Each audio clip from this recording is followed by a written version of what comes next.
We have come all the way from Nepal. We are the 12th man army from Himalayas. We represent RC Fan Club Nepal.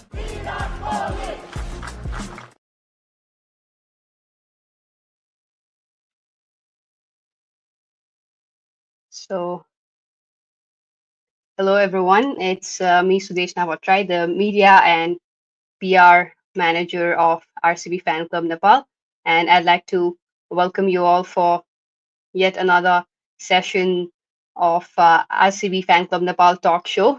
As the excitement is building due to the Women's Cricket World Cup just a few days away, and we're going to give you a full preview of the tournament with two of the best in business. I'd say they're the pioneers of women's cricket podcast, and myself, I've gained immense knowledge about women's cricket listening to them. So, joining us are the hosts of the Women's Cricket Podcast at thecricket.com, Akshay Kumarswamy and Neha Shetty. And Neha also, she's the founder of Never on the Back Foot podcast. So it's great to have you both here. Welcome. Yeah, thank you so much for that. I don't think I've ever been called the pioneer of anything, so I'm happy to take that. But of course, happy to be here and talk all things women's cricket. Yeah, thank you, Sudesh. A I mean, lovely introduction, and quite looking forward to the discussion as well. We have the women's World Cup that's happening in just a few more days, and every portal is brimming with their previews. Hopefully, Akshay and I can add a lot of perspective through our discussion. Yeah. Yeah, that's great. So, first of all, let's talk about the World Cup being in India. So, it's always like very grand as we're from Nepal, and as we see like the fan base in India, the kind of cricket fan base in India, it's pretty big, right? So, what are your like initial thoughts on the overall anticipation for the World Cup, the kind of promotions that are happening there? Like you live there, so like you might be experiencing some things that are happening there. So, how do you think it's going on? Neha, you want to give that a go first? Yeah, actually, I mean, I don't mind. So obviously, Desha, when we knew, that India is hosting the World Cup, I think Akshay and my excitement started way back in, I think, December 2024 itself, right? Because this is a home World Cup. And at that time, there was still the possibility of, matches happening in Chinnaswamy and everything. But, irrespective of the matches not happening and all of that, the way the organizers, sort of went about with the selection of certain venues and just the marketing and promotion atlas has been very lukewarm. Like, I think a lot of fan groups and initiatives are trying to, get the whole hype and buzz around the World Cup. You don't really get to see that as much as, we would have liked or say, would have been the case for a men's World Cup. So it's very like, right now, just the fan groups, just trying to make the most of whatever is out there and seeing where it sort of takes us. But at last, yeah, because this is one of the showpiece events of, world cricket, and the ODI World Cup is something a lot of us, just place right up there at the pedestal. You have the top 8 teams, just going at it with each other and giving us quality cricket. So yeah, at least in that sense, the excitement is very like self-generated.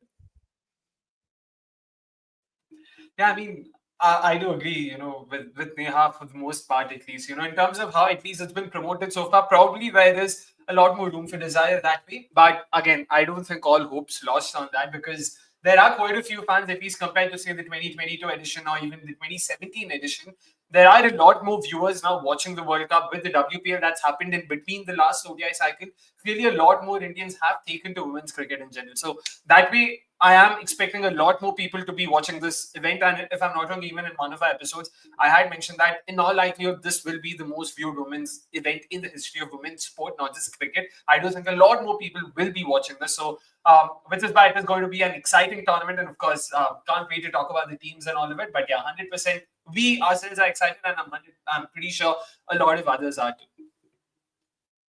Yeah, talking about the tournament being even like grander than the previous editions, the increase in the prize money, which is even greater, like more than the men's edition in 2023. So how does that change things in women's cricket, like, especially for some countries, like although there's just 8 countries playing now, but if they expand in future for a country like maybe Scotland, even for a country like Nepal, like Thailand. So how does that change the landscape of women's cricket?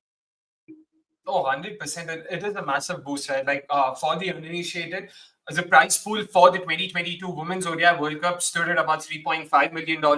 And the prize pool for the 2023 Men's ODI World Cup stood at about $10 million.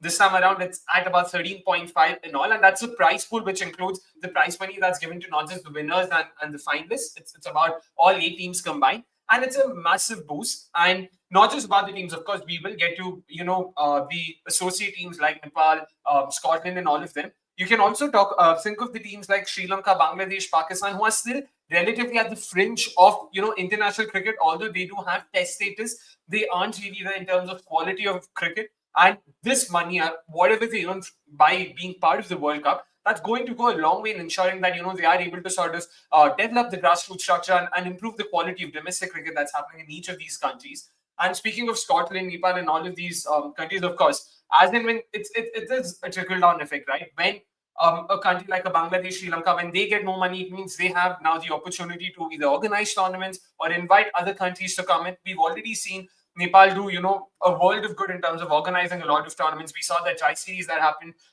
with Netherlands and Scotland as well earlier this year. So there is a lot of, there are a lot of good things happening that way, and this will definitely just accelerate the process of expanding women's cricket to as many different countries as possible. Yeah, absolutely agree with Akshay's thoughts there. It's massive that, women's cricket is being looked at, if even in fact on par with men's cricket, being given that sort of status with the revenue boost. But I hope it's just not the case of, the rich becoming richer, because it's important to acknowledge that a lot of the associate nations are, trying to struggle. They're not getting enough bilateral tours. But I think I agree with Akshay when he mentions, the fact that even say the 7th place team, 8th place team is taking home some money. It'll definitely boost a lot of money into their whole, cricketing ecosystem, which will promote for a lot more bilateral tours and just make it a more inclusive space for the other nations as well. But I hope the ICC also takes cognizance of, doing even better for the other bodies involved. But all in all, yeah, just happy with the fact that, the prize money boost, it definitely looks good on paper, but hopefully it's just not an eyewash and, something is actually done to help the growth of women's cricket at large too.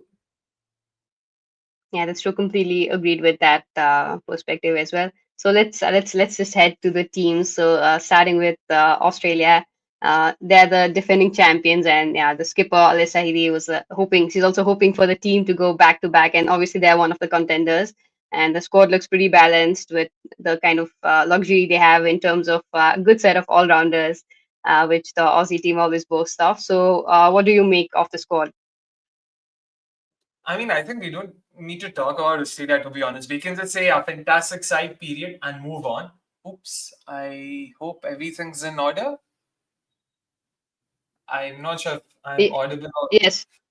Okay, perfect. So, yeah, I mean, given the kind of players they have, of course, there was that last minute sort of injury concern with Grace Harris being ruled out and Heather Graham being brought in as her replacement.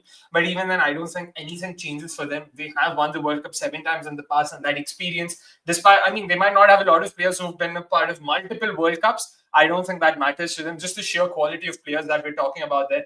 Just look at the top order. You've got Elisa Healy, Beth Mooney, then you've got Talia Migra, Elise Perry, Phoebe Litchfield. So it just keeps going on and on and on and on. So you don't need to worry too much about them. The only thing that they probably would be thinking about, and something that you might even see, an ex-cricketer talk about in our next podcast, in the next episode of our podcast, they haven't done back-to-back since 1993, and that's definitely something they'll be keeping a keen eye on. So again, it's like having 0th world problems. Like there are 6 other countries who have not won even a single edition of the World Cup, and here there's Australia who's wondering how can they win 2 consecutive World Cups. So. But that's the story of them. They've got plenty of quality players. And, someone like a Georgia Warren, who's a personal favorite for me, she is slotted in at number 7. And when you go further below into their bowling attack, you've got Sophie Molyneux making a comeback, not having played any form of professional cricket since the last WBBL, which is a good 12 months, 11 months before. So it's been a while for her, but even then, of course, you can count on her to come good for them at the big stage. Then Alana King, you've got Megan Shue, Darcy Brown. So that's just a fantastic bowling lineup, a fantastic batting lineup, excellent set of fielders. I don't think you can poke any holes even if you want to. I mean, Australia does reek of that sort of experience, right? I think even the photo frame behind Sudeshna giving us an indication that, Australia is that sort of a champion side. Even as, an opponent team, you just, stand up and take notice of what a prolific team they are. They just have that championship, champions DNA in them. And every single time, they head into a World Cup, they're going to make it to the knockouts and eventually, go on to win. The fact that they've won this showpiece event 7 times, and in spite of, having a I'd say a mixed bag sort of a series versus India. Although they did end up winning, but suffering their biggest loss ever. It's still a team you'd never write off, right? Because of just how much experience is there in that setup. I think Akshay has pretty much given us a rundown of how the squad looks. 10 out of the 15 members from the previous edition continue to feature, which goes to show that there is a lot of stability and continuity. Just excited to see what Australia does, and in our lifetime, if they go on to just win another World Cup and just keep adding to their tally, adding to our misery. But yeah, just not complaining because of how good the side is and how easy they make winning look. Yeah, definitely for that. But like even if they're stat squad, there must be someone you think would be very valuable for them, and their contribution would be crucial. Like in the last edition, we had Alyssa Healy score the most runs and the 170 in the final. So who do you think this time around would be the player who would, like, basically everyone contributes, but someone who would contribute a little more? That's a tricky one, but just based on recent form and the way she sort of thrived while playing in India, at least international cricket, I'll have to take Phoebe Litchfield's name, yeah, because this is the first World Cup, but we've seen her time and time again just perform against India. It's almost like she sees that color blue and she goes berserk. So I'm expecting nothing different in India. These conditions really help her, given the kind of shots and the kind of stroke play that she has. She deploys a lot of those reverse sweeps, conventional sweeps, uses her feet a lot. And that's the kind of technique you need to survive in these conditions. And I'm expecting her not to just survive. She will definitely thrive. And I think for me, it definitely has to be Annabelle Sutherland. I think she's such a quality all-rounder. Every single time, she steps on Indian shows, I'm like, yeah, I think this girl is going to do something special, be it with the bat and the ball. Look, I think the obvious choice here would have been Elise Perry, considering, the kind of experience she has in that setup. But I think Annabelle Sutherland, right, is really shaping up to be that sort of an all-rounder who can, step into the big shoes of Elise Perry in the future as well. Has done so well in franchise tournaments and even, during the WPL, whatever little we've gotten to see of her, has shown a lot of promise. So yeah, at least I'd probably keep my eyes peeled out for Annabelle Sutherland. Just one thing to add there, the beauty I feel of this Australian setup is that you can make a strong case for each of these 11 to 15 players. Like whatever we said about Phoebe Litchfield or Annabelle Sutherland could very easily be said about Elisa Hailey, Beth Mooney, Talia McGrath, even anyone for that matter. So it is not going to be an easy fight for any of the other 7 teams. So let's talk a bit about the RCB players as well. So they've got 5 with Heather Graham also joining in. So 5 RCB players playing for the Australian team. So what do you think of them? Yeah, Akshay, do you want to go first? I was going to say Neha Abja. Yeah, I mean, Sudesh, I think there's an interesting mix of, RCB players in that Australia setup, right? Heather Graham recently just got, called in as a replacement. I think she just brings in a lot of value to the setup. Again, it's a very competitive Australia side, so, it's difficult to, sort of make space for her. But every single time she's played, we've seen that sort of experience come in. I think the last she played in ODI was a while back, but, if she were to, 2019. So if she were to come back, I'm pretty sure, she would add a lot of stability to that setup. You obviously have Georgia Wareham as well. We saw her in the recent series versus India. Was stomped around a little bit, but then you still know, she brings in that sort of value with her leg spin, can be really wily on these surfaces, especially India and Sri Lanka, right, where spin is such a massive thing. Elise Perry, I mean, at this point, I just feel underqualified to talk about her because of, she's an institution in herself, right? Making her debut at such a young age, featuring in just so many World Cups. If I'm not wrong, this is her 5th World Cup. So you can imagine, right? Some of the players who are in this team were not even born then. So Elise Perry just doing Elise Perry things and inspiring an entire generation. But then I'm sure, she would also be licking her lips at the opportunity of, doing something really special with this Australian group. Not that she has anything to prove, but at this point, it's just, having fun, doing your thing and just going about your business. And even Sophie Molnar, right, the other RCB player, we absolutely love her here because of, the heroics that she's provided every single time, wearing the RCB jersey. Excited to see how she fares coming after a huge injury layoff, right? We saw her being victorious for the Melbourne Renegades, as captain, leading the side and all of that. But it's been a huge injury layoff for her.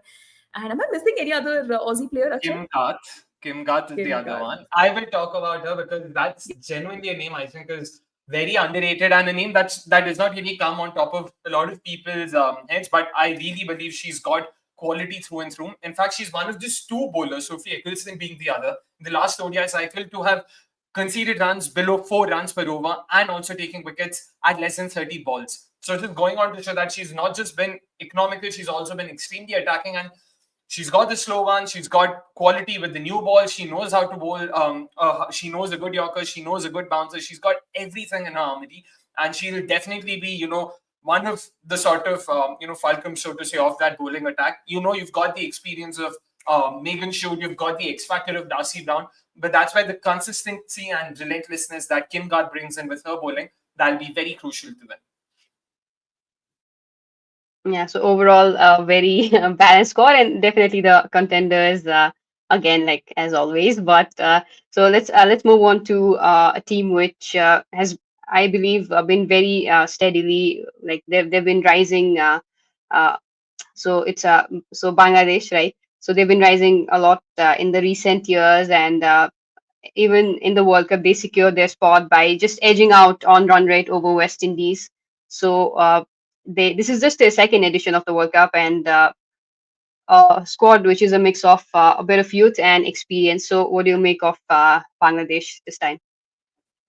Yeah, it's definitely a side packed with potential, and given, like you said, this is just the second edition, there's still a bit of that inexperience rather, that might creep through. We saw them, secure the first ever win in the last ODI World Cup. Sorry, the first ever World Cup win in the last ODI World Cup versus Pakistan. We would want to try and either double or triple that count this time around, but of course, they've got their task cut out with the kind of opponents they'll be facing. But when you look at their squad itself, you've got experience in the form of Farzana Haq, you've got someone like Nigar Sultana Jyoti, who's also their skipper, and she will definitely be wanting to lead the side by example. And then you've got some, I wouldn't say youngsters necessarily, but relatively newer names, and Sharmeen Akhtar Shukta, who would definitely want to make a point for herself. Arguably one of the more aggressive batters in that lineup, and definitely a name that I'm personally looking forward to. She would be very important in ensuring that Bangladesh are able to sort of, score consistently and at a quicker rate. But then it's the bowling that I think that, Bangladesh will be focusing on a lot more, because that is their strongest suit. They've got plenty of spinners. We know the kind of surfaces we can expect in Bangladesh. So which is why the bowling attack is also something that suits those conditions. In someone like a Sobna Mostly, there's Fahima Khatun, the leg spinner. You've got two options who have a lot of experience, and they know how to sort of go about their business at a high pressure event like this. Add to that, you've got someone like a Nahida Akhtar, and then my favorite, of course, Marufa Akhtar, an X-factor bowler through and through. Just someone who sort of bowls with that 110% passion that you want to see always. I mean, if I have to draw an analogy with, say, men's cricket, she reminds me of Mohammad Siraj, with just the way she runs in and bowls and gives it her all every ball, irrespective of what's happening, irrespective of the situation. She's not someone who will go down without a fight, and that's what excites me. She's a very, very, very hit-the-deck bowler. She's very tall, lanky pacer. She's got that high release that helps her sort of extract a bit of bounce. On top of that, she's also got the ability to move the ball very sharply into right-handers, and that's something I think we'll be seeing a lot more of in the World Cup as well. Just watch out for her in-dippers, just Jaffas coming into right-handers, and yeah, you wouldn't be surprised. Yeah, I mean, agree there with Akshay. Not a lot to talk about because, like, again, Bangladesh, for me, one area of concern there was the fact that the last they played an ODI was way back in the qualifiers, and they don't have a lot of match practice behind them. And we were talking to, a prominent person, and they mentioned that the board was trying to arrange a lot of tours, but it just wasn't happening for a lot of financial reasons, and just other cricketing boards not wanting to come here. But just looking at Bangladesh's journey, right, the past few years, especially ever since they got integrated into the ICC Women's Championship cycle, they've played a lot more bilaterals. You've seen that sort of growth. It's not just one-off growth, but it's very like steady, and you see what each win means too, right? I think it was during the T20 World Cup itself, they registered their first win versus Scotland, and you could see the emotions and how much it sort of meant to them. And I hope again, at this World Cup too, they're able to get the better of a lot of teams, hopefully not India. But then even if it does happen, right, we wouldn't really complain, because women's cricket, you would want to see like an equal playing field, and hopefully Bangladesh can get there at some point. Nigar Sultana Jyoti being the absolute champion leader that she is, right, hopefully will be able to lead them in that right direction and just make do with the kind of squad they have, because the talent is there. It's just about getting opportunities. And this is the point I've been telling, that hopefully this World Cup also serves as a sort of, exposure for them so that other franchisees can actually rope in Bangladesh players. There's a lot of knowledge transfer happening, and it just benefits the overall growth of women's cricket. Yeah, as you mentioned, like them defeating Pakistan in the last edition, but I think I remember they were very close to beating West Indies as well. The match went down to the last over, I guess. So that was a quite a great fight from them. And also talking about the subcontinent conditions, which are very familiar to them, and their attack is spin heavy. So and I would say like a better bowling attack than their batting. So do you think the spin is the key to win matches for them if they have to win the matches? I'll probably go first for this, and it is an interesting point, right? You know that subcontinental conditions historically have favored bowlers and preferably the slower bowlers, in particular. But given the kind of surfaces we've seen so far, in the World Cup, of course, there's not been a lot of women's cricket in cities like Guwahati, Indore, Vizag, and even Navi Mumbai for that matter. But if we are to go by what we've seen in the men's games that have happened there, each of these venues are extremely high run scoring, so you can expect a lot of boundaries. The decks are a lot more flatter, and probably a template has been set by the Aussies and Indians in the recently concluded bilateral series as well. So, which is why, yeah, sure, Bangladesh's strengths might be their bowling and their spin bowling in particular, but I don't know if that alone would probably cut it out for them, at least, in the World Cup. And that's why, once again, they will be depending on, of course, Marufa Akhtar and also the experience of Ritu Muni.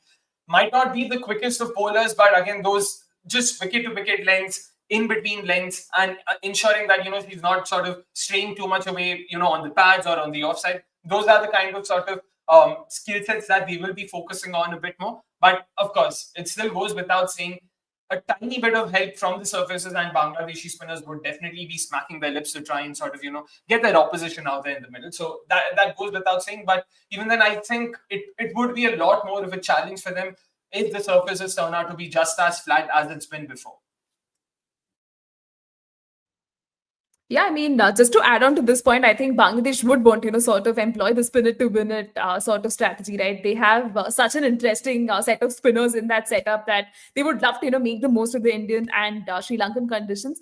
Here comes the whole aspect of most of the venues that have been chosen, right? I mean, they've all been like surfaces that just are, that's like a feast for the batters, right? So I'm not sure how much an offer is there for the bowlers. So for all the bowlers FC fans, like we really feel for you. The bowlers, they're really going to struggle on these surfaces, and because this is a World Cup, you probably want to see a lot of run feast, sort of get in the spectators and a lot of fans. So I hope there is some parity between bat and ball, but I think Bangladesh should still be confident that they have the right set of bowlers to actually challenge some of the other teams. Like England, for one, really struggles to play spin. Australia on some of their days can also, suffer some sort of collapse. So yeah, no offense to those two teams, but then that.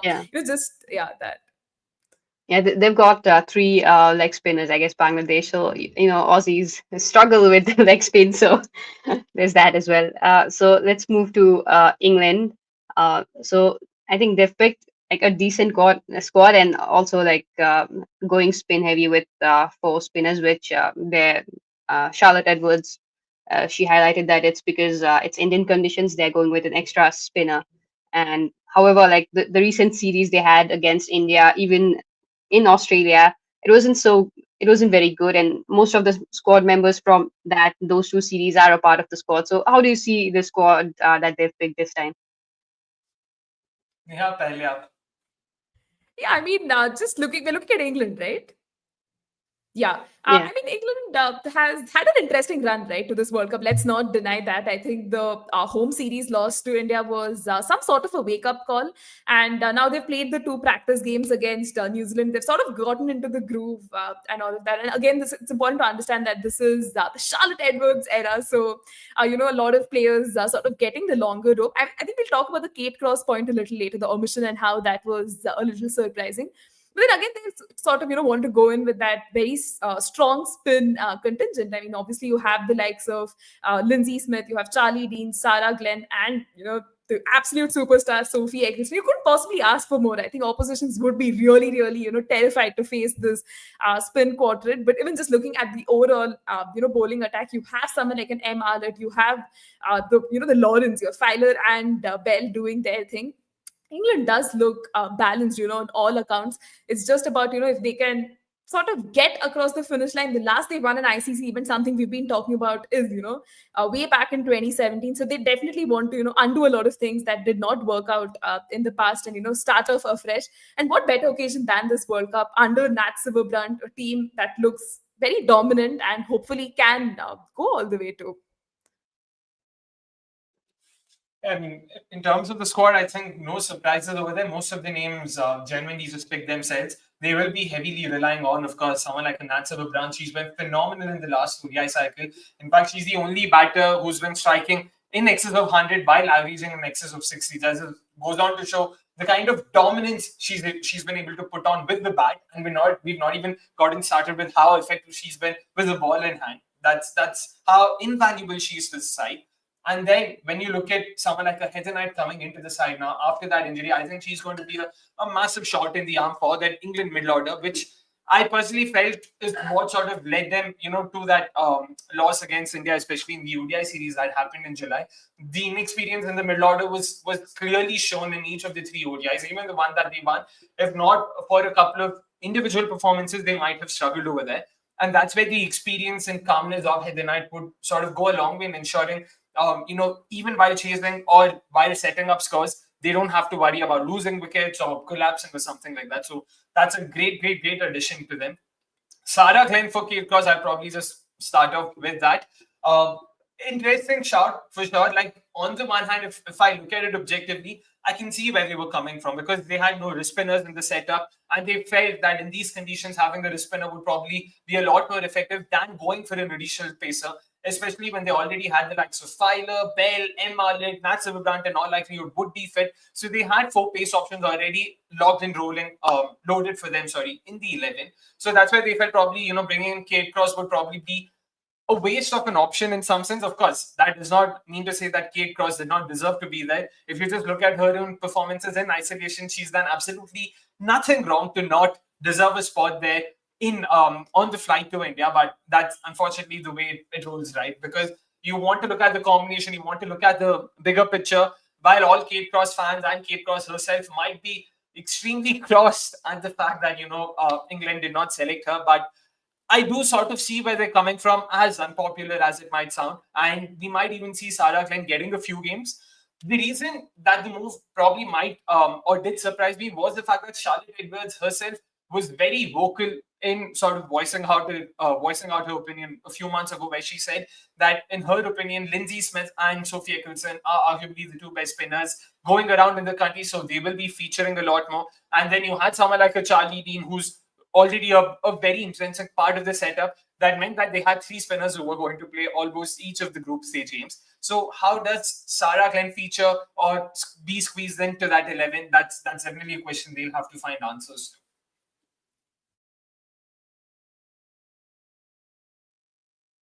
Yeah, talking about the spinners, they also have someone like Heather Knight. I mean, although she's coming on the back of an injury, but even she can ball some handy off spins. And while at RCB as well, she did ball sometimes in the first edition. So let's talk about the 23. So please be aware. Okay, okay. Yeah, and let's talk about their opening combination of Tammy Beaumont and Amy Jones. Like, although there might be some of records like with good partnerships that they've had and everything, but for me personally, I haven't seen that much of an impact that the opening they have created as an opening pair, and especially I read that Tammy Beaumont's record in Indian conditions aren't that great as well. So, what do you make of that? Yeah, I think just when you look at their performances, say in the series versus West Indies, it definitely did help, sort of bump that average up. But again, not to take away from the prolific opening duo, right? I think they sort of bring out the best in each other. In fact, even during the preview series that Akshay and I were having with, the English, fan, we did get an impression that, even the media seems to like that because there's a lot of stability in that top order. And considering Maya Bougier was not selected, it felt like the more rational choice to sort of go ahead with them. But it will be interesting to see how they sort of adapt to the Indian conditions. As you rightly said, England's numbers too at large in subcontinent conditions are not that great. The last they toured India was in 2019, and versus spin, they have historically struggled too. I wouldn't be surprised if they bring in a reinforcement like a Danny Whitehorse to sort of open to help things somewhere midway through the tournament if the need.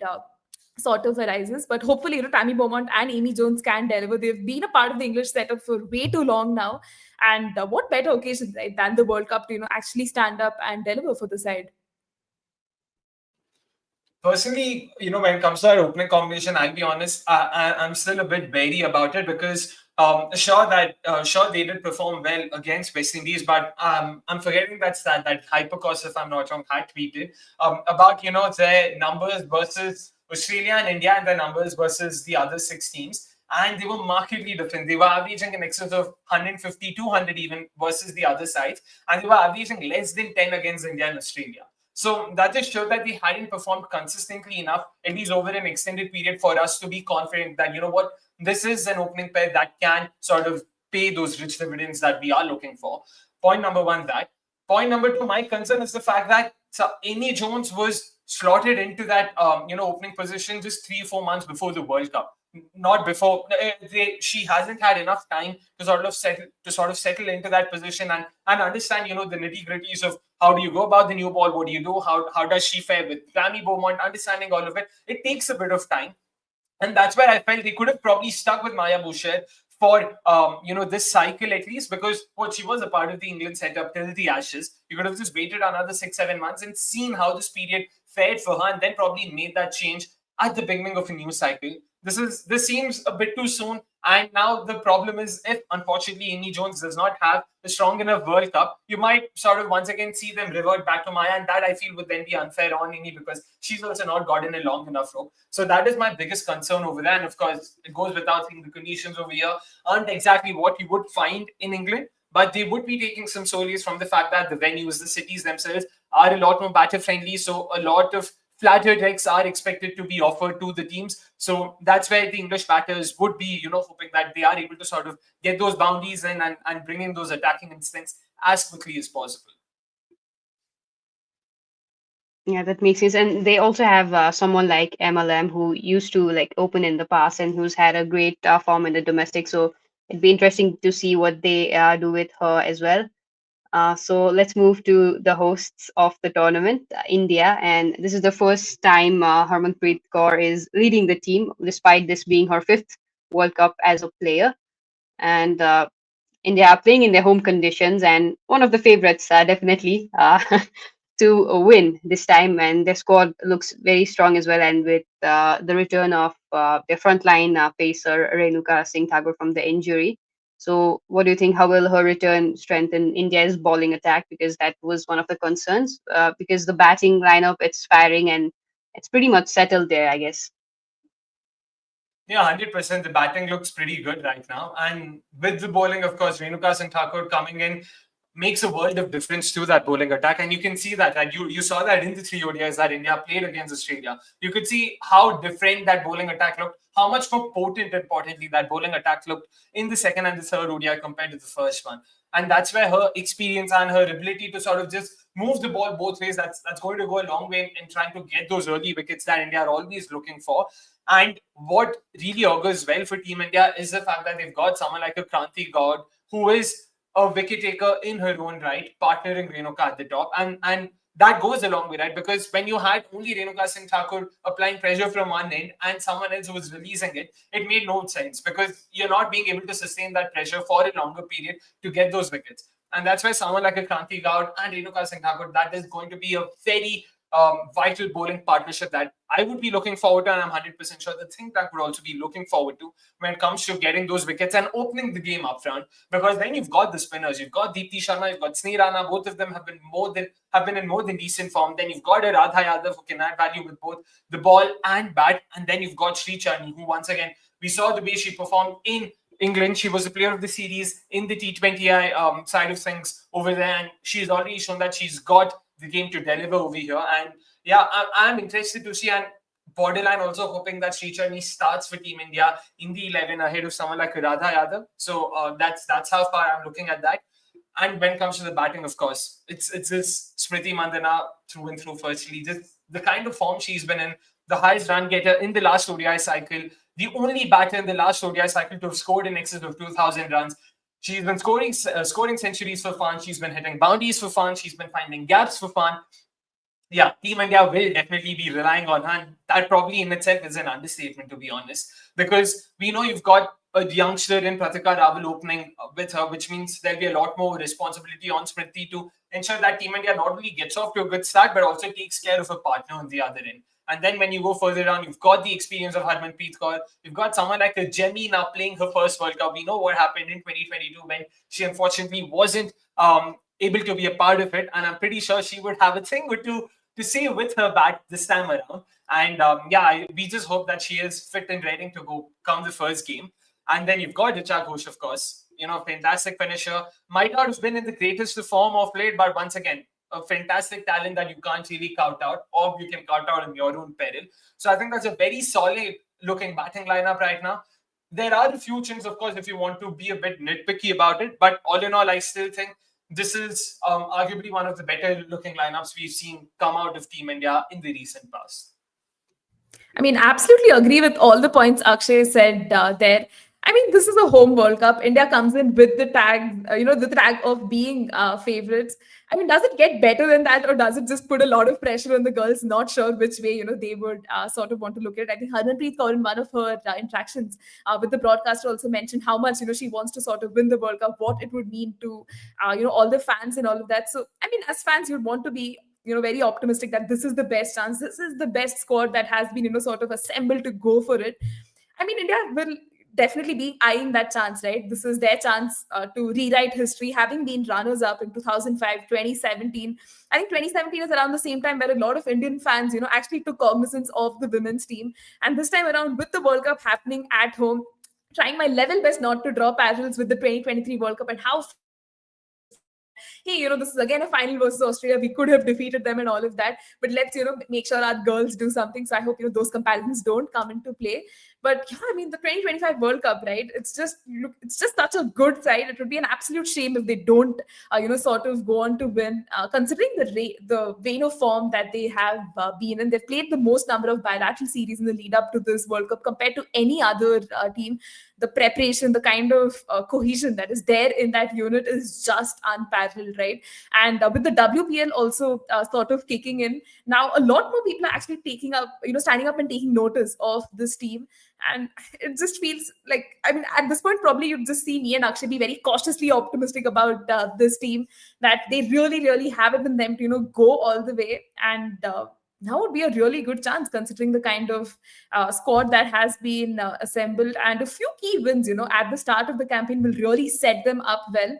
And hopefully that will take them through the course of, the World Cup really well, and just keeping my fingers crossed. Yeah.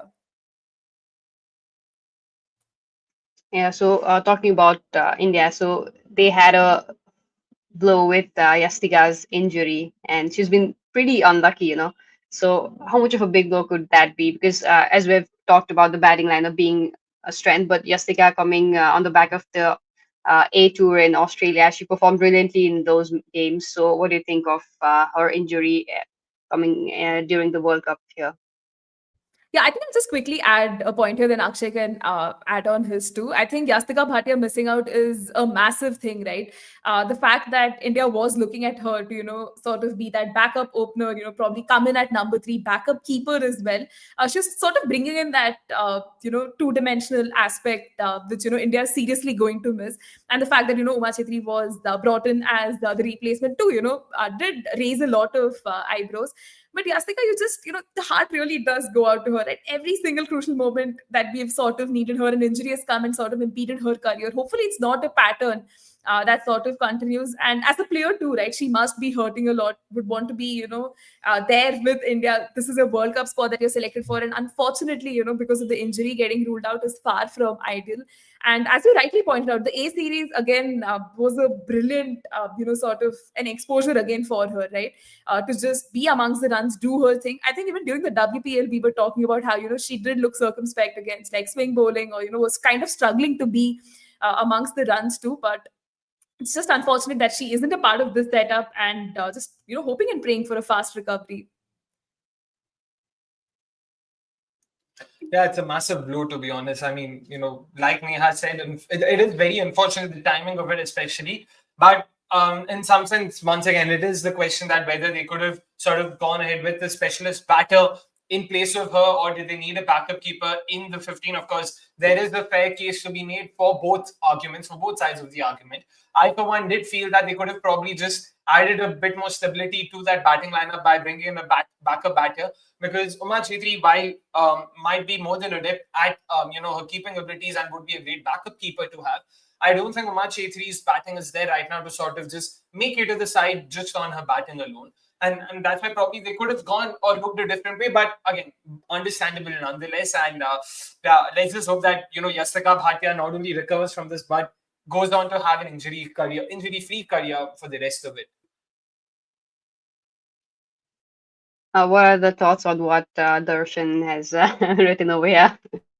Very valid point. Amanjot has been fantastic, especially the way she bowled in England. It was very heartening to see, because finally we found someone who could bowl and bat and be equally good in both departments. Of course, we've had the likes of Pooja Vasrikar in the past, but yeah, Pooja and Aman both, the one thing that is common in both of them, apart from their skill set, is the fact that both of them have had to deal with injuries. And that's what really concerns me. And even with the World Cup, in all fairness, I don't think Amanjot would be a 10 overs bowler for Team India. They would want to manage her workload and ensure that she is able to contribute to the side in the best manner possible, while also taking care of herself. So that's where Amanjot, I don't see her being the second seamer. I wish she could be a third seamer behind Renuka Singh Thakur and Kranti Gaur. They might be looking at her as a middle overs bowler who could just come in with those cutters, those back of the hand slow ones, and just slip in 3-4 overs in case one of the others is having a bad day. But apart from that, yeah, just happy to see her a part of the squad, and hopefully she is able to last the distance and potentially even see her on the 2nd of November in Navi Mumbai.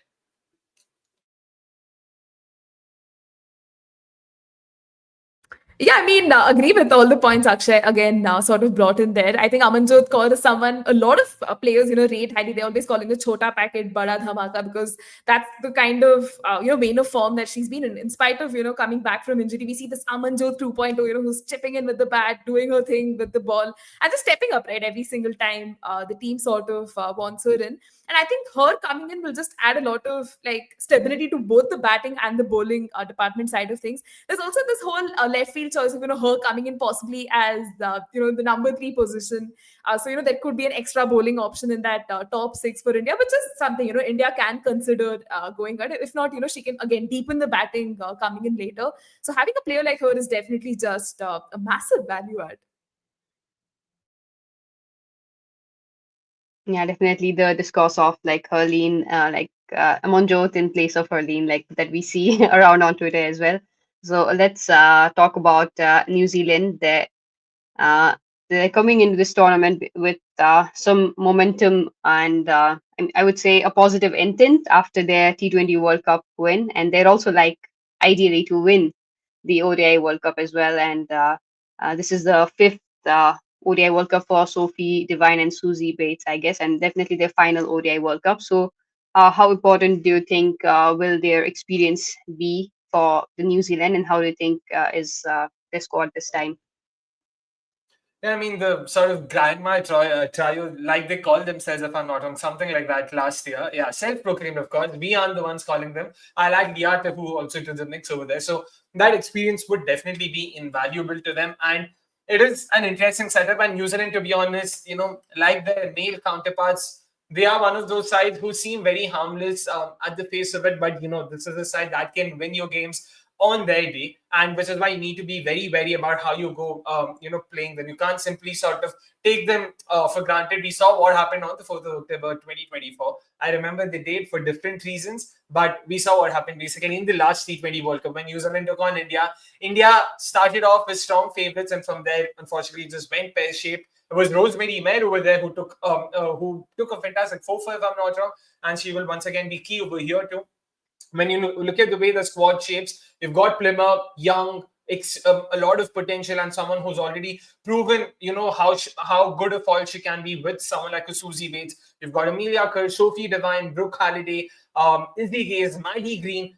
That's a fairly competent top order, to be honest, and a batting lineup that would definitely punch above its weight on most days than not. And then when you look further down, you've got Eden Carson, you've got someone like a Rosemary May, there's Leah Tahu, like we mentioned, there's a left-arm pace of Brie Erling, and a surprising exclusion was Fran Jonas. They have gone for the left-arm spin of Flora Devonshire, who's yet to make her debut. She is uncapped as things stand, so that was a bit of a surprising call. But clearly, they wanted a bit more of that all-round ability that Flora brings into the table. She is a top-order left-hand batter who can also bowl some more than effective left-arm spin, and I'm guessing that is something they would be wanting to focus on. So when you look at Flora, Eden Carson, and Amelia Kerr, that's 3 bases covered over there with the bowling, with the spin bowling. And then when you look at the Pacers side of things, you've got Sophie Devine, who's been in great wicket-taking form, like we saw in the recently concluded 100. And then you've got Leah Tahu, you've got Rosemary May, you've got Brie Erling. I do believe they've got the names, they've got those talents going about. They've also got that experience that's needed. They've also got a bit of that youth momentum that you want to inject in a side. I think they tick most boxes in some way possible. But can they go the distance? Definitely only time can tell. But this is definitely a side to watch out for, and a side that you would love watching play on the field.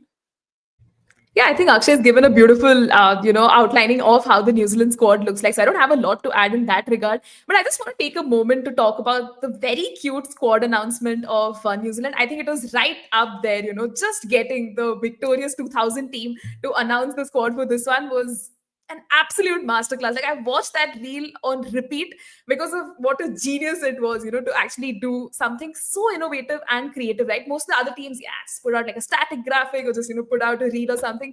But New Zealand doing New Zealand things, right? I mean, the White Ferns, I think it's just not a team, right? It's like a family that's just playing together, like, Susie Bates, Sophie Devine. They've been serving the White Ferns for time immemorial now. And even the last T20 World Cup, right? After winning, you could see such amazing visuals after that match, team songs being dedicated, like the whole vibe of the White Ferns is entirely different. A lot of, I think, fans and people just in general, like onlookers of the game, had written them off. Yeah, this team's not going to go on to win the World Cup. And they managed to pull off something so unimaginable. And I wouldn't be shocked, if they go on to actually win the ODI World Cup, where a lot of, armchair critics like us are not giving them chances. They come up probably with that tag of dark horses, like another team we will talk about a little later in our discussion. So just all in all, I think, to put everything in perspective, very excited to see how New Zealand goes. And hopefully Amelia Kerr too, right, has had a lean patch lately, is able to, come back to form and just do what she is capable of. And just keeping my fingers crossed to see where New Zealand goes.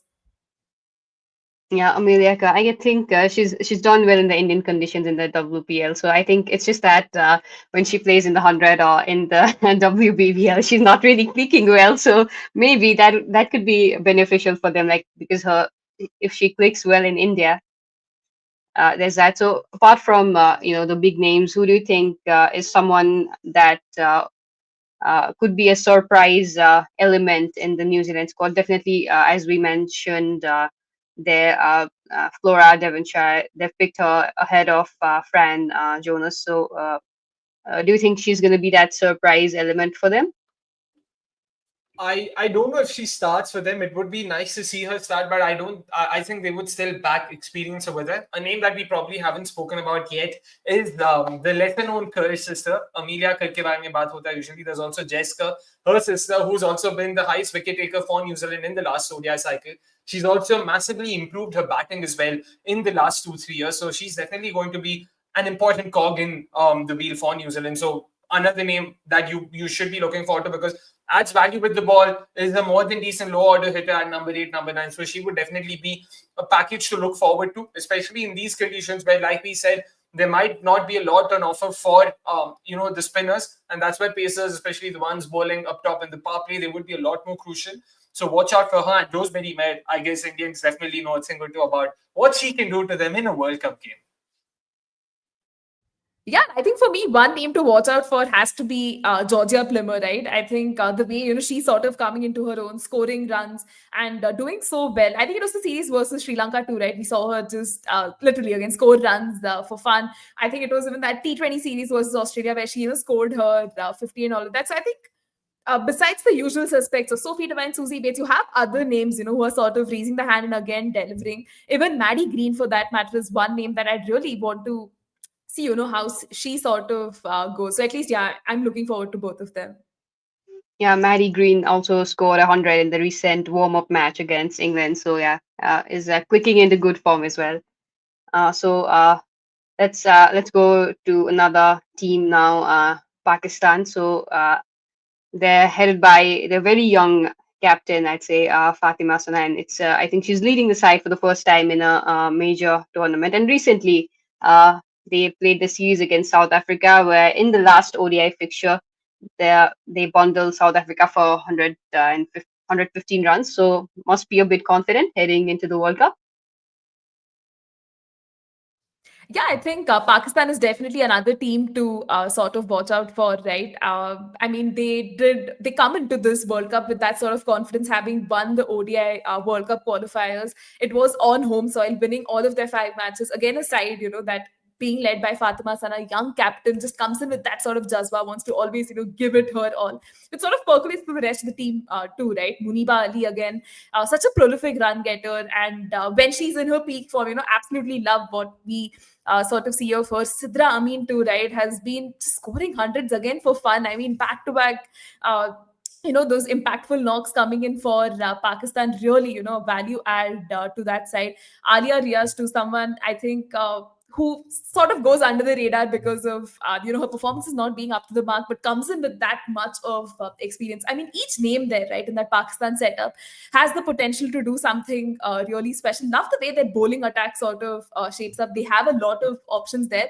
But for Pakistan, the one area of concern is the fact that after that qualifier, the next series they only played was, I think, the series versus South Africa, where in the first two ODIs itself, they faced, sort of tough losses. The brand of cricket they play is still maybe, like, again, not to sound harsh, slightly outdated, when you compare it with the other teams. And it will take them time to, sort of catch up with the others up top, but I would still rate the team highly, and I think they would be still able to pull off a few wins this World Cup because of the kind of squad that they have at their disposal.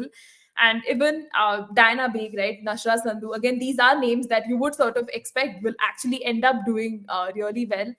And yeah, let's just see how Pakistan goes. I mean, they're playing all of their matches in Colombo, so it's going to be one venue for them, not a lot of travel too. So just very interested to see how their campaign sort of unfolds. Yeah, so talk about them playing at one single venue. So how much of an advantage will it be for them to be playing on a single pitch, and especially more than the Indian pitches, like we talked about Indian pitches being batting friendly, but the Colombo pitch is mostly it aids spinners a lot, and they have a decent spin attack. So how can they just leverage this to their benefit? 100%, and they have my favorite spinner. I don't think Neha took Sadia Iqbal's name, or probably I missed out on that. No, she didn't, thankfully. Yeah, my favorite spinner going around in women's cricket right now, extremely skilled. She's got that ability, especially with the new ball, to just start it into left-handers, and that those in-drifters are a thing of beauty. So she would definitely be very crucial to the Pakistani setup, even more so than some of their pacers. And like a couple of the subcontinental teams, they've also been, sort of using the four spinner strategy in ODIs especially. And I wouldn't be surprised if they try and deploy something like that once again. Probably just go in with the sole pace option in Diana Baig along with Fatima Sana, of course, and then go ahead with 3 more spinners or 4 more spinners even at times.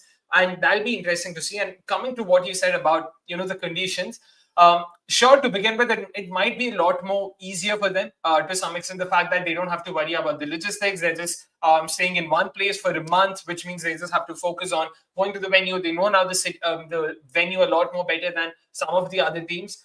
But I feel that's where the sort of advantage ends, because once you arrive at the venue, and with each venue having different strips, sure, they might get used to the slowness of the surface a lot quicker than some of the other teams. But that's where the skill gap between the other teams, for instance, Australia versus Pakistan might have that advantage of playing on a surface that they've played before.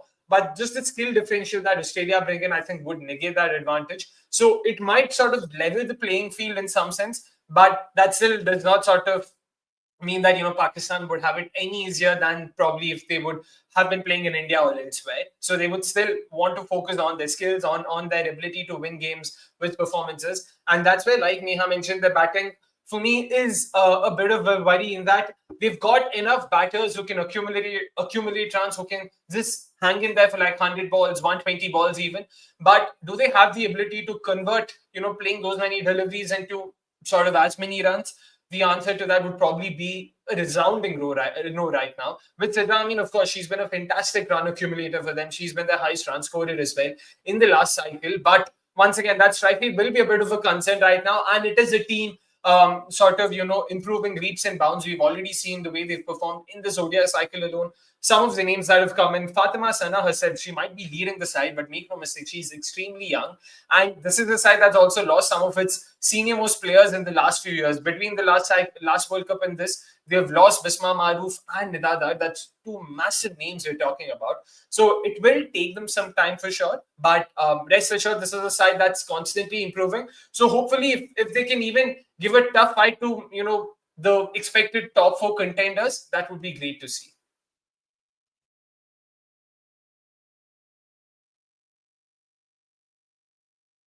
Yeah, so let's then move to the next team, which is South Africa. So I think they've come close to winning titles in the T20 editions. And this time around, I feel the batting's pretty good, and they've got a good top 7, good set of all-rounders, like we say, Australia having great all-rounders there. And Tasmin Brits is she's in the form of her life, I'd say. Already scored 400s this year, along with, I think, Smriti is the only one, along with her, who has scored 400s. And her opening record with Laura Vulvat, the captain, has also been phenomenal. So can this squad finally lead South Africa to their maiden title? What do you think? And here's someone has written in the comments that South Africa is favorites to win this time, and it'll be the best in terms of competition. Yeah, I think that's a brilliant point. South Africa are definitely, one team that we would definitely want to see in our top 4. I think predictions we'll obviously save for later. But just looking at the South African side, it does reek of a lot of experience again, right? I think the series versus Pakistan did them a world of good, just sort of experiment, iron out a few deficiencies, just see how things are working out. And mind you, this is a South Africa side that has made it to the semi-finals in the previous 2 editions as well, in 2017 and in 2022, only to face heartbreaking losses. I'm sure they would want to undo all of that damage that has happened to their fans. Being led by the admirable Laura Wolfart, I think again adjectives just fall short, right? I know a lot of people just talk a lot about her cover drive, but man, she brings a lot more to the table besides that. The kind of captain she is, the leader that she is to this South African unit is very underrated and something that's not spoken about enough. And I think through our preview series too, when Akshay and I were doing it, South Africa is one team that a lot of, folks actually rated really highly because of the kind of batting depth they have, the number of options they have, even in the bowling side of things. The all-rounders, right, absolutely ooze class. Like, it's literally a cheat code when you have players like Nadine de Klerk, you have Chloe Tryon, you have Annie Dirksen, Marizan Kapp, all in the same team, and you have Tasmin Brits and Laura Wolfart opening. That's like your top 6, top 7. Like, it just picks itself, right? Not a lot of tinkering to do that. Probably an area for a concern. That the Protea really have to look into is who do we get in the right sort of positions, and how does that bowling attack sort of shape up, and how will the composition of the team at large look? But the names by itself, I think, yeah, I mean, they wouldn't have to really worry in that regard that, hey, we have to probably look into this aspect or that, because I still say, they're a really strong team, and they'd be hoping to, sort of just go all the way and not falter in the knockouts. And a certain choker stack that is used for them is something they can sort of come out of. The men's team did it recently with the WTC, and 2025 has been that sort of a special year where a lot of unimaginable things have happened, like RCB itself winning the IPL, South Africa winning WTC. So now, yeah, time for the women's team also to pull off something incredible. And I think for a lot of us Indian fans, if not India, we'd probably want to see a South Africa or a New Zealand. But in all fairness, a new winner, right? I think that's something we'll be looking forward to. 100% agree with you there. Just one thing that I would add is probably the one thing they would want to focus on is their spin attack and the lack of a lead spinner over there. You've got Nonkululeko Malaba, who is the most experienced spinner right now, but she hasn't been as consistent as they would have liked their lead spinner to be. You've got someone like a Nodumiso Shankasi with her off spin, who's also added value with the bat in the recent past. So that's also very heartening to see. But someone like a Seshni Naidu and the wrist spin value that she would have brought into the setup would have been great to see in the squad, especially because they had plenty of pacers already and they still went for those additional pace options of Masabata class and Tumiseka Kone. So clearly they are backing their strengths and focusing on that. But it's a spin attack because on a good day, their spin attack looks something like Nokululeko Malaba, Chloe Tryon, and Sunil Lees. And all three of them are great spinners in their own right, but they're great secondary or tertiary spinners. You would want someone else to be leading an attack that has these spinners. And that's where probably they're missing a bit of that X factor. And especially in these conditions, you never know, as and when more games are played on the very same surfaces, the surfaces would dry up. You would see more wear and tear, which means they would slow up a bit as well. And it would start aiding spinners a bit more. So in the latter half of the tournament is where you could expect spinners to play a much bigger role. And that's where probably South Africa might find themselves wanting a bit more. Yeah, but as we discussed, if the pitches work in terms of batting, if they're batting favorable pitches, then I think this attack that they've picked could prove out to be really lethal for them and could be one of the reasons why they might go an extra mile this time around. So as we were talking about the all-rounders, so as you said, mostly it's most of pace all-rounders. So they need to just strike a balance between picking up their pace bowling all-rounders and probably their spin bowling all-rounders to ensure where they end up. So as we're talking about Laura Woolford as a captain, she's like South Africa, a team which has had good captains in the form of like Dane van Niekerk as a captain. She was very good, and now they've got someone like Laura Woolford. She's still young. I mean, she's been playing for so many years, but she's just 26. And how do you think her as a captain? Because she's, as a person, as a player, also she's been pretty calm. So how do you think her leadership might help this group to possibly maybe get rid of their trophy drought? She's definitely been a great leader as well. Of course, captaincy is what we see on the field, but even off the field, the way she's carried herself, carried her team with the calm composure that you would need of someone, leading your country. I think she has shown that time and time again. I keep thinking of a couple of press conferences that she gave, not just in India, elsewhere as well, while talking about Test cricket, while talking about the World Cup loss and all of it. The way she's carried herself and not let emotions get the better of her, it shows the markings of a great leader, firstly. And on the field as well, she's not been too bad. Of course, the sample size is still small, so I would want to sort of hold my thoughts on that. But because she's got a lot of experience in the setup as well, right? Sunil Lees she's coming with a world of experience. You've got Marizan Cup, you've got Chloe Tryon, you've got Ayabonga Khaka. So there are plenty of experienced campaigners in that setup and who are also part of that leadership group. And that, I'm pretty sure, makes her job a lot more easier. She's got that many more sort of decision makers whom she can rely on when it comes to the tough situations. So that's why I think this is definitely a side that's looking really good. I think they've done most things right in the recent past, including, registering the first ever ODI win versus Australia, winning against England, and also this year, the way they fought against India and Sri Lanka in the tri-series, the way they played versus West Indies, the way. So I think they have been doing well, and individually as well. When you look at Laura Woolford, you've got Tajman Brits, you've got someone like a Marizan Cup. All three of them have been in great form in the recent past. At the comeback of someone like an Annika Bosch, again, she's not someone who's played, she's played just the one ODI, which was the third ODI between South Africa and Pakistan in 2025. So her coming into her own would sort of just add more stability to that batting lineup, which is already looking very formidable. So all in all, the batting looks good. The pace bowling also looks good for most parts. Maybe the spinners not so much, but again, you cannot have a perfect side any which ways. So I think this is a side that would definitely be giving a run. Giving opponents a run for their money. Yeah, and probably just to add on to the point about Laura, right? She's that sort of a dynamic leader. I mean, the fact that she's able to chip in with the bat every single time just sort of underlines her significance in that setup. She's not here just make the numbers, but is someone who can actually lead from the front in a literal sense, score those the runs. And in spite of the lean form, she has the kind of vibe that she's able to create in that team environment and just get the best out of her players. It is massive. I remember listening to her on, I think it was the Power Play podcast by ESPN, where she's talking about, earlier she was a very reserved person, would just do her thing, focus on her batting. But just leading the side has brought in a very different dimension to her personality, where she actually goes, talks to the bowlers, talks to the batters, just understands, just is able to match the synergies. And that's what really makes her, such a special player.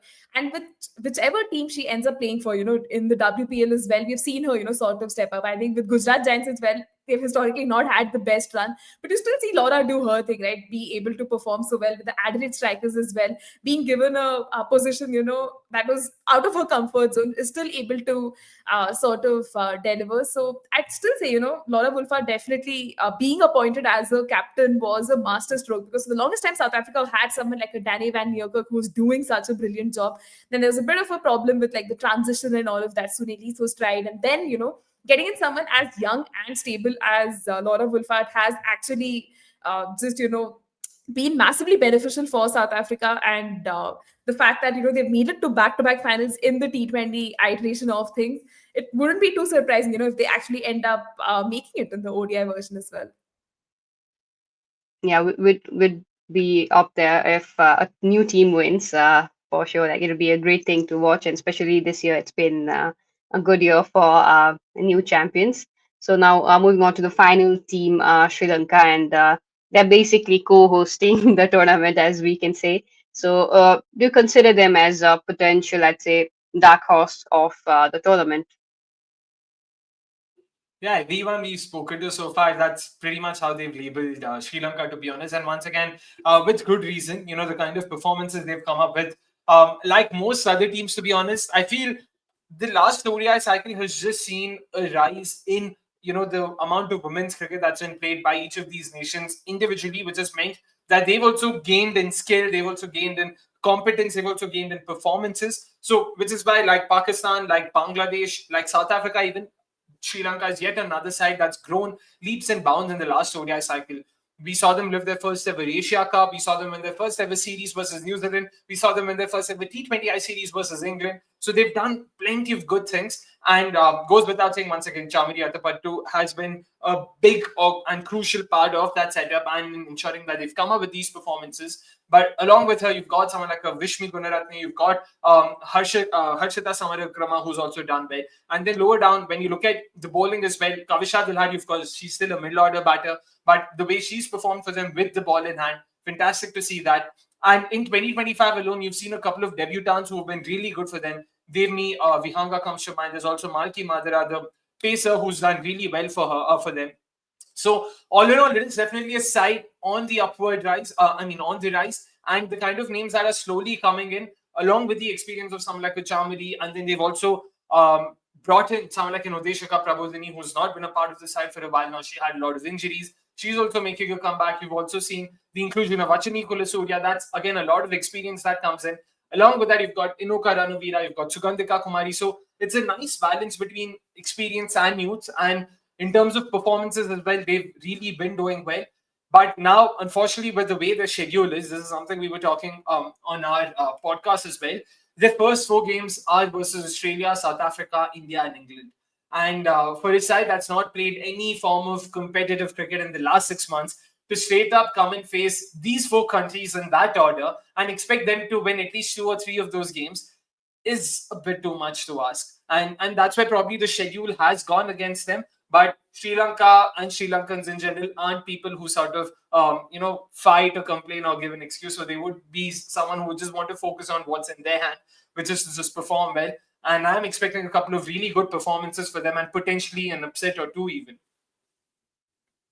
Yeah, I think Sri Lanka, when we obviously think of them, the one name that really pops out is Chamari Athapattu, and for the right reasons, right? Has been such a charismatic leader, been a part of the Sri Lankan setup for the longest time.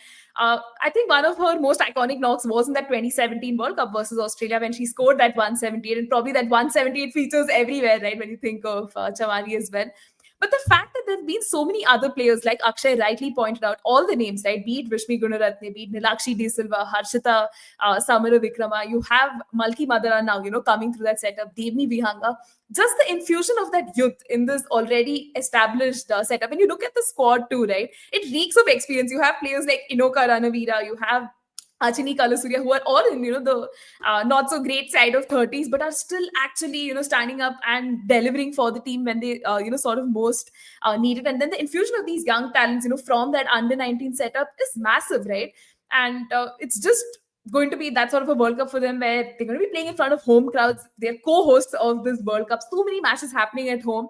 Even if not, go for that win. I think they just want to have fun, play a good brand of cricket, be proud of themselves. I hope this is not the last hurrah for Chamari, and we get to see a lot more of her. She definitely has a lot more to offer. She's just 35 and has a few more World Cups left in her, at least the T20 side of things. I know the recent form sort of goes against her. A lot of people are going to come at me for saying this, but she definitely has a lot to give back to that setup. In fact, the kind of respect that she has within that setup itself, like Chamari Akka, tell us this, that, you can see, how much she means not just to the country, but to the players themselves. And yeah, I think this World Cup could be that sort of an occasion to, just rise to the occasion and do the unthinkable. And for me, they are like the dark horses. If they really make it to the knockouts and, defeat a team like England, like they did in 2013, yeah, wouldn't be too surprised and happy about that. Yeah, about the form, I think she had great form in the recent CPL. So, just ahead of the World Cup. So, if she's got some good game time and clicked well, even in bowling and batting, like all round display of her brilliance in the CPL. So, in the home conditions, I believe she'd be more crucial for the lineup. And as we were talking about the youngsters coming through for them, someone like Kavisha Delari and Devi Vihanga. So how do you think they're gonna fare in this World Cup? Like, how would these emerging talents provide them some extra spark for the team to perform? Because as you mentioned that most of the players there in like older than 30, like even in the negative side of 30. So depending on that, how much of the young youth energy is going to help this team? Yeah, I think I'll just quickly add a point here, then Akshay can probably go. I think the fact that, there's so many youngsters in that team, it augurs well, right? Shows that there is a nice pipeline of talent that's coming through, and it's not a team that's, going to struggle a lot with transition, because this young unit has played with, some of the folks who've been there for a longer period of time. And I think as fans, onlookers, armchair critics, we need to, sort of go easy on them, not be too harsh, because playing an under 19 World Cup, playing domestic cricket, playing bilateral cricket, different sauce as compared to, the entire world spotlight at you when you're playing in a event like the World Cup. I'm sure they're going to relish the opportunity that, it's such a massive stage like the World Cup. You get to rub shoulders with some of the best, and even some of the off-field conversations you have with other teams, the knowledge transfer and all of that is something that definitely has to be taken into account. So I definitely, treat it as at least from their players' perspective, so the young ones, it's an opportunity to learn, to step up and understand the intricacies of what it is to represent your nation at an ICC event. And we see you'll be able to reap those dividends, a little later on in a few more years. So it's just very heartening that there's a lot of talent coming through, and this World Cup is definitely a good stage for them. Agree with everything that Neha said, that it is going to be very important for the youth and the youngsters, especially the names that we mentioned earlier. There's Devni Vihanga. There is also someone like Pyumi Vatsala, who also made her debut earlier this year. Medium pace bowling all-rounder who could potentially also feature in the 11, considering the kind of balance that they usually look for. So there are those two names, and then you've got someone like a Malki Madara, who personally I did enjoy seeing her bowl, because historically Sri Lanka, at least on the in the women's team, they haven't come up with a lot of spacers who can bowl at a decent click and move the ball in all of it. Udeshika Prabodhini and all of them have usually been more your dibbly-dobbly kind that way. And here's someone who can finally bowl in excess of 105, 110 consistently. And that's going to be very crucial for them going forward to, given how cricket itself is evolving in the women's side of things too. So definitely another name to watch out for. And 100% with the kind of balance they're looking at, and even up top, Vishmi Gunaratne or Harshita Samara Vikrama, it's not like they're very old. They themselves are very young. They themselves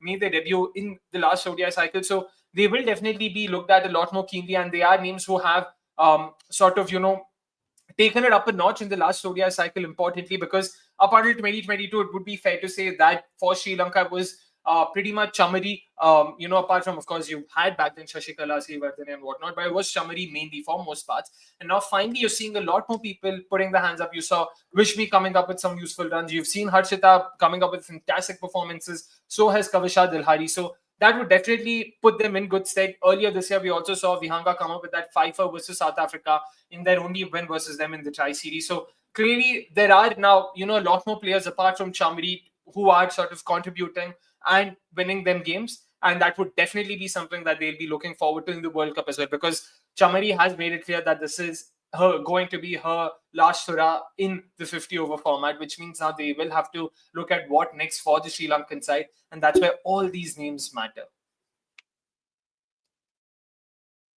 Yeah, definitely. So we're running short of time, actually over time. So let's just get your predictions on your individual semi-finalists, as Vandana Adhikari has asked. By the way, she's a South African fan.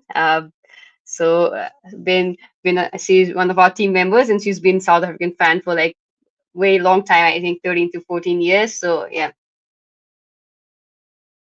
I think I'll go in first with the predictions on very predictable lines. I'd probably start off with Australia, India, England, and my fourth team again was toss up between New Zealand and South Africa, but just I think slight edge to South Africa there, and dark horses, of course. Stick to my old thing of Sri Lanka itself.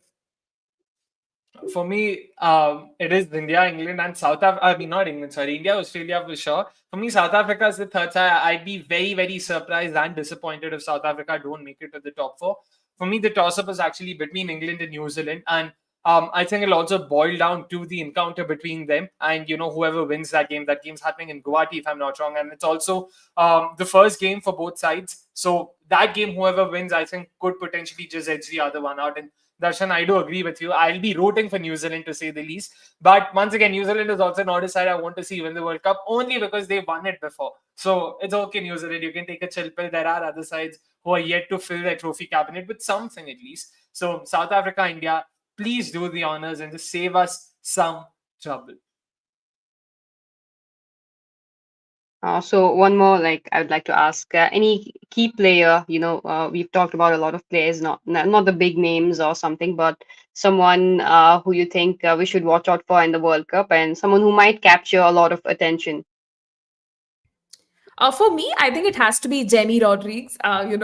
Again, a lot of people will be like, she's from India. So, that'd be the first name that comes to mind. I think this is a point Akshay brought in earlier too. The fact that she's not selected for the 2022 ODI World Cup. She has spoken a lot about the hurt and a lot of introspection that sort of that she went through, during that time. Now featuring in your first ODI World Cup happening at home, there's just so much at stake. And the kind of player she's been for India, right, in the past, ODI cycle has just been absolutely brilliant. A fulcrum, would be an understatement to say, of her significance in that batting order.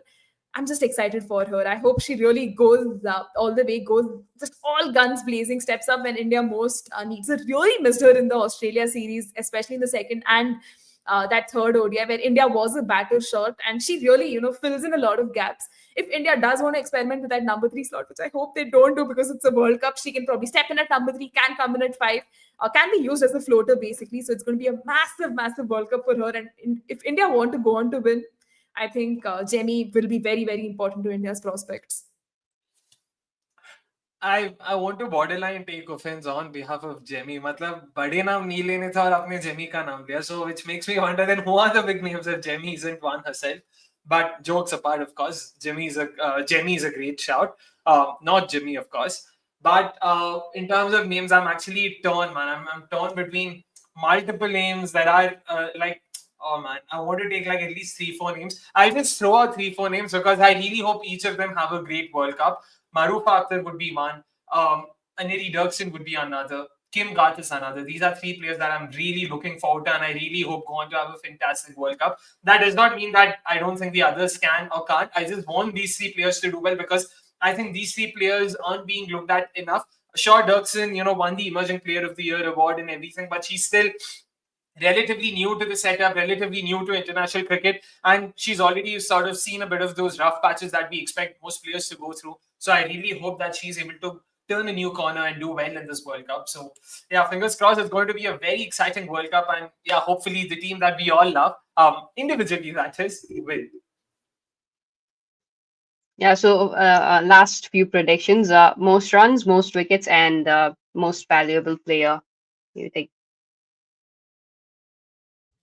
I mean, this is going to be an interesting one for us to, be put on the spot finally. Uh, most valuable player. I have a feeling it could be Marizan Cup. I think she really, just came into the groove, during that Pakistan versus South Africa series. So I hope, she's sort of able to carry on that form to the World Cup. She's a big match player, and the World Cup that's happening on Indian soil, a place where she has so much experience and so much love from the fans, couldn't be a better occasion, right? So my MVP pick has to be Marizan Cup. For the highest run getter,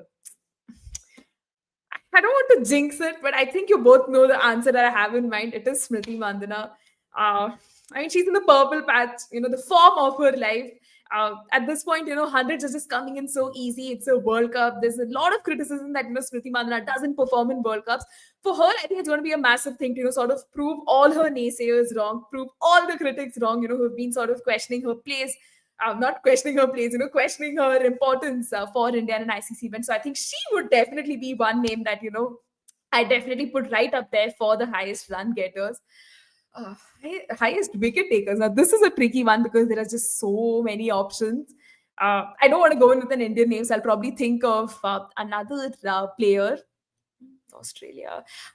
Okay, I think I'll go in with Megan Shoot here. A lot of people wouldn't really think, that she could be amongst the wickets because, she's almost reached the fag end of her career, is retiring and all of that. But I think it'll be such an amazing way to, cap off your career with, just ending as the highest wicket taker. And the kind of experience, again, she has playing in Indian conditions is remarkable. So she would be my very left field choice to be, the highest wicket taker. Interesting. High run scorer Smriti Mandana. I mean, jinxing or no jinxing, she's just been in great form. So it would be stupid, to be honest, if we don't sort of, bet on her. And most valuable player, I'll have to go with Nat Silverbrandman. She's just been in great form. And, especially in events like these, you always see someone like her come good. I was very sort of, keen on going for someone like Pez, like Darshan. But then I was like, just because we are on RCB fan channel does not mean that we have to take only RCB players' names, because my highest wicket taker is also an RCBN, and I don't think this is a name you might have thought of. It is Renuka Singh Thakur. I think this will be a great World Cup for her once again. Coming fresh off an injury, she showed no signs of rustiness in that bilateral series, and with the kind of conditions that we on offer, you can expect some new ball movement as well in the air. Navi Mumbai, you can expect breeze. Guwahati historically underlights has seen a lot of movement as well. So I am expecting Renuka Singh Thakur to have a very big say in how Team India perform and how far they go in the tournament. So those will be in my 3 picks. And that's great picks. Now, just a final question. Finally, who is your pick to win the World Cup? Obviously, except India for sure. For you guys. This is why I want to my Wi-Fi stopped working. I feel like this live is over because at the risk of, probably jinxing and all of that. I mean, I also think, it's going to be an India-Australia final. And I don't want to complete the rest of the sentence because it'll be a fairy tale, right? If a certain blue team goes on to win and like pulls off. Yeah. I mean, India and South Africa would be interesting as well. Absolutely. 100%. No, Neha, you mentioned a certain blue team, and then imagine if Sri Lanka make it to the final and win the World Cup. That would be equally England blue as well. let's not say a certain blue team, because Exactly. you're not. I think at this point no one wants England to win. So that's there. I think green is a safe color. That way, speaking from the country that I am, I shouldn't say that. But just look at all the green-clad teams. There's Bangladesh, South Africa, Pakistan. All of them haven't won the World Cup. So saying that the women in green win would be a lot. Again, this is just random musings. But India, South Africa as a final would be great to watch, simply because Yeah, Yeah. both sides, in all fairness, deserve to win with the kind of performances and the kind of players who've been a part of the setup. And it would be an exciting final to watch, to be honest. So yeah, we'll have to wait and see. And a certain green team, Australia is also called as green and gold. So you might have to rephrase that as well. So okay, here's the last comment from Darshan. So let's Oh, just fingers crossed, let's guys. just Fingers let's just end on this note. So we'll just have to wait and see what happens. And those were some really great insights from both of you. So thank you so much for your time, and thank you to our viewers for tuning in as well. And make sure to catch all the action as the World Cup kicks off on the September 30th. And that's all for the live session today. Thank you. Thank you so much.